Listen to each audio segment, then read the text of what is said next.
A typhoon has just struck the coast of Malaysia, and hundreds of people are missing. Survivors are being picked up by helicopter and taken to hospital. Sniffer dogs are on standby to help search any houses. But thankfully, none of this is real. It is actually a training exercise carried out by the ASEAN Regional Forum.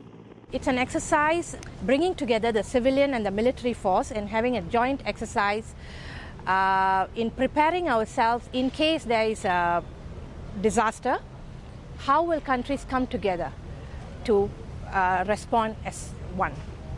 The training scenarios also include a chemical leak to make sure all the equipment is in working order should it be required in the real world.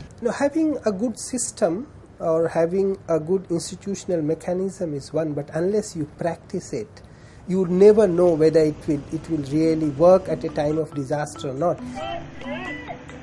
The political security community is about more than responding to problems. It is about preventing them as well.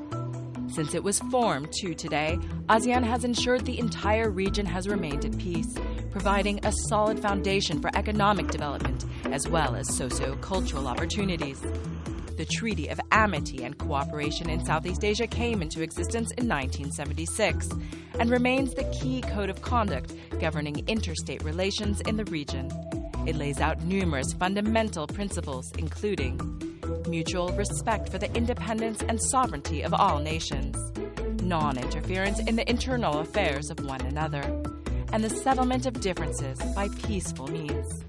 In 1995, government leaders signed a treaty to make ASEAN a nuclear weapon-free zone to further promote peace in the region. By providing a platform for countries and parties involved in any disputes and tensions, ASEAN is able to keep all conflicting parties present in negotiations and continue exploring options towards peaceful solutions. And it isn't just talking within the 10 countries that has kept the region safe. Over the past few years, ASEAN has deepened and strengthened its relations across Asia and the world. ASEAN's continued cooperation with its international partners promotes peace, stability, prosperity, and the development of the region. Not only are there regular ASEAN meetings between the foreign ministers, but there are also East Asia summits, which allow ASEAN to have a real impact on issues in the wider region. ASEAN is actively engaging its dialogue partners to further enhance dialogue and cooperation with them. The ASEAN Plus One meetings with the world's superpowers mean that despite their size, ASEAN countries can have a real impact on global politics. And by adopting coordinated, cohesive, and coherent positions on issues, and by responding collectively to emerging challenges, ASEAN is seen as being a reliable player in the global community.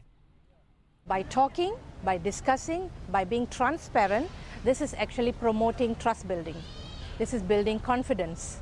So it's definitely one of the most successful framework, I would say, in this age and time to promote peace and stability in the region. So, and of course, this trickles down to the safety and security of the people as well.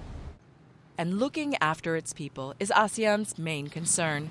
The political security community promotes political development in adherence to the principles of democracy, the rule of law and good governance, and respect for the promotion and protection of human rights and fundamental freedoms as inscribed in the ASEAN Charter. What are countries but about people? So you have a people-centered ASEAN. And what is it about people that is important? People have rights. People want to live decent lives. They want to have protection from fear. They do not want to live in fear. When you're dealing with lives, I think the best teacher of all is experience.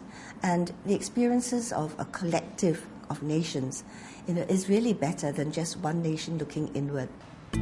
ASEAN uses the political security community to create a rules-based union of shared values and norms, which is cohesive, peaceful, and resilient. By bringing the 10 nations together, it gives a shared responsibility for security, which allows Southeast Asia to be a dynamic and outward-looking region in an increasingly integrated and interdependent world.